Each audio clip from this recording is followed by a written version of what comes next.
This is Henry Frederick of Headline Surfer, and I'm here today in Mariners Cove with Diane Matousek, the incumbent candidate for clerk of the Circuit Court of Volusia County.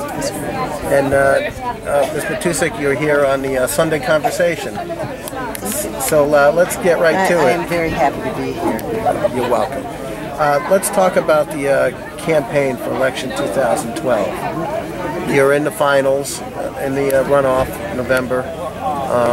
You have a non-partisan, non-party candidate. It is right, an NPA, yes. And Christine Sanders, a former clerk in your office. Explain to the people in basic terms what the clerk of the court does. Okay. We keep all the records for the court system. We go to each hearing that the court has or trials. We also maintain all the evidence from that trial.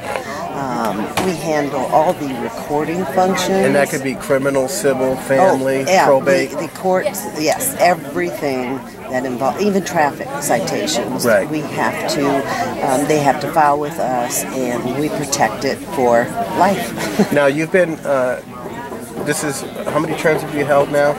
This is, oh boy, I can't even count. 5? Yeah, maybe 5. I've been in office since '93, so you can do the math. And you started here at a very young age. Yeah, I always say to people that I grew up in the clerk's office. I worked in the clerk's office nearly 20 years. And you worked your way up from being a clerk? A file clerk to being a director. To being a director, the engine that runs the whole thing. How many employees do you have? 289, but it does vary.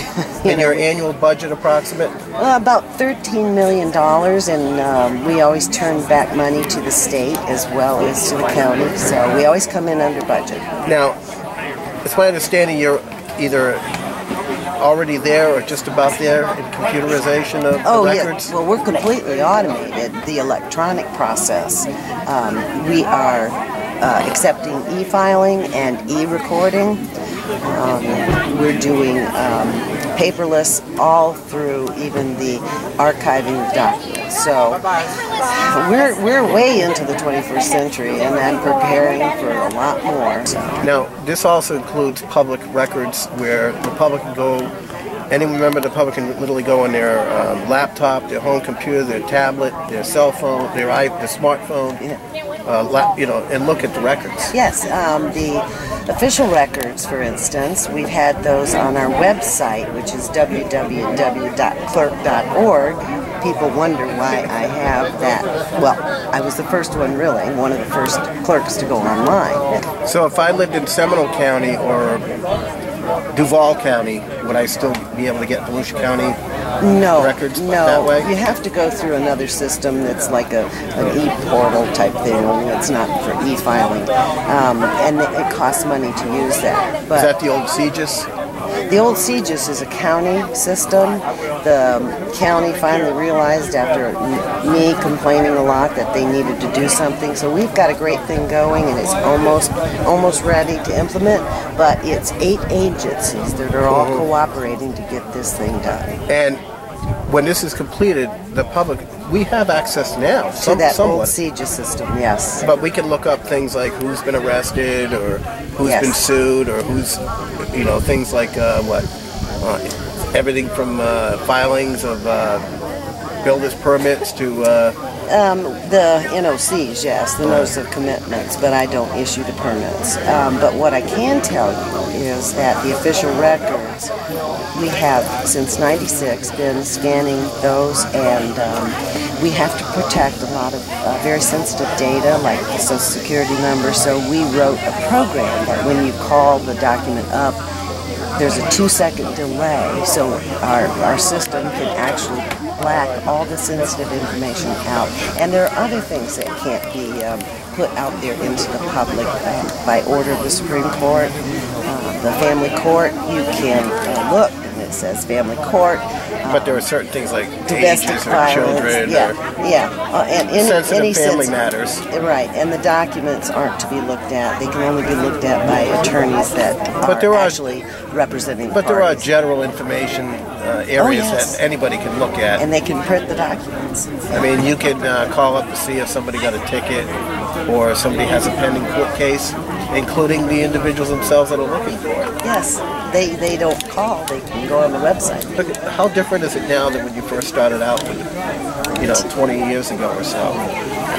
Well, there was very little automation. I think our child support system was antiquated, and that was about it. We didn't have traffic, only went on the CJIS system for a couple of years until we developed the program. So it was pretty manual, and let me tell you, the type of information that we have to collect, such as data for the courts and statistics and various reports that are required by the state, county, and municipalities, you have to have automation. And of course, our payroll's automated, everything. So you're almost like an intermediary between judges, attorneys, and the public in terms of accessing information and storage of information. Yes. It's a very important function. Yes, it is, and it needs to be done not just accurately, but with integrity as well. Mm-hmm. And also with a lot of probably cuts in budgets. Oh, yes, the state cut. Before Article 5 was amended, I was personally responsible for our budget, okay, because I'm an independent constitutional officer, elected. And in fact, the charter left me as a partisan office. Everyone else is nonpartisan under the charter. It's more of a technical position than a political, They have to use our office all the time. If they want to file a lawsuit, they come to the clerk's office. If the judge... Everything gets stamped in. Everything is clocked in, and in our official records, we're doing a lot of e-filing. You'll get the book and page and the date and everything, boom, turned around and sent back to you. How much of your budget would you say is dependent on fees and the process of government where everyday people are coming in and filing, whether it's lawyers or lay people?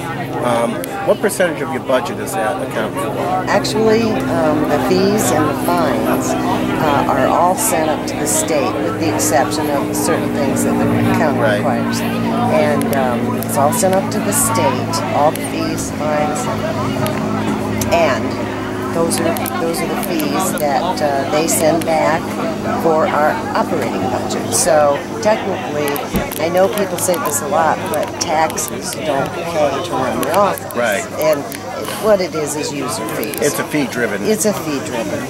Let me ask you this. Yours seems to be more of a, like we said, a technical.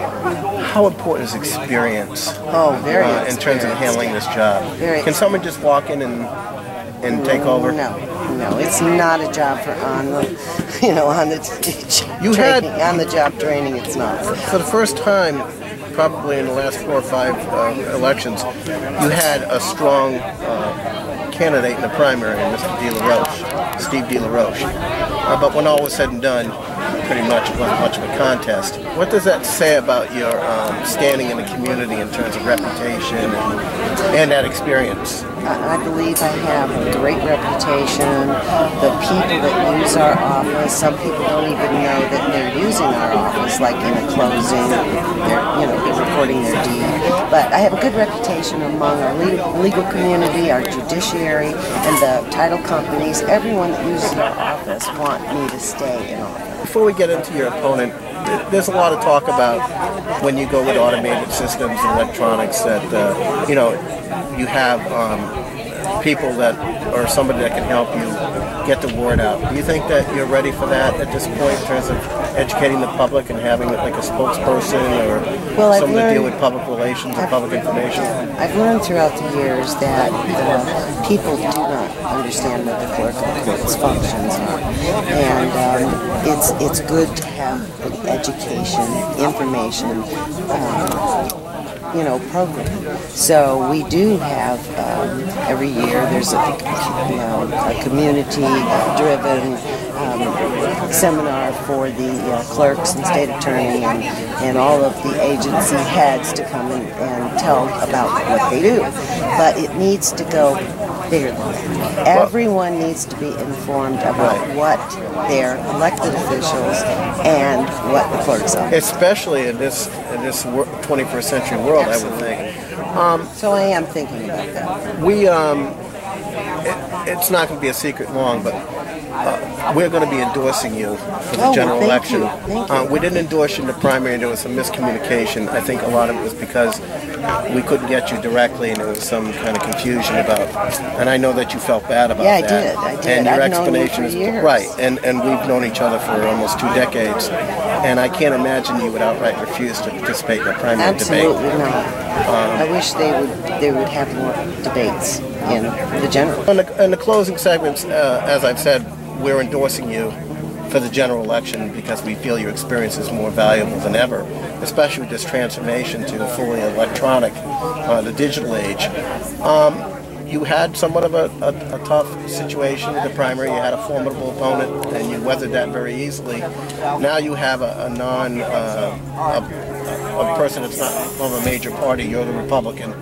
Obviously, you're not taking your opponent lightly. What would you say separates you from your opponent in terms of where you're going with this general election? My experience is big. Okay, the knowledge that I have about the office, as well as I have a great team of people that really work hard to make the clerk's office successful. I have years of service to the public, and I take that very seriously. I'm a public servant. I am available 24/7. I would say of all the politicians, you're probably the least political. Your job is, maybe it sounds bad, but kind of boring. It's more technocratic than it is political. But with that said, I think the public has come to, there's a trust factor that comes with making sure the efficiency, the money, you have a lot of employees to deal with, and so where do you see your top priority heading into if you're reelected, which we assume you will be, what would be your first priority after November? Probably to continue, of course, meeting the mandates with all these electronic filing mandates from the Supreme Court.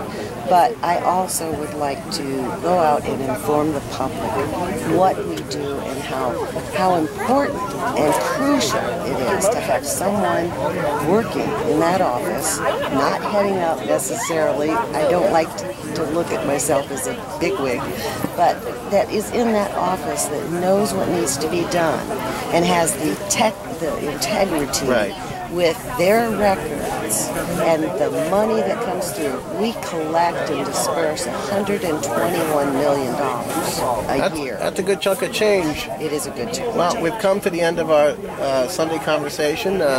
It's an important position, and we know that with your integrity and your experience, and more than anything else, I would think the leadership. Those are the cornerstones of where you're going with this state. Yes, yes. Well, for Diane Matousek, the incumbent clerk of the circuit court on the Republican line in the November 6th general election, who has our wholehearted support and endorsement for her candidacy for re-election, this is Henry Frederick of Headline Surfer, headlinesurfer.com, also known in New Smyrna Beach as nsbnews.net. This is the Sunday Conversation. Thank you for having me.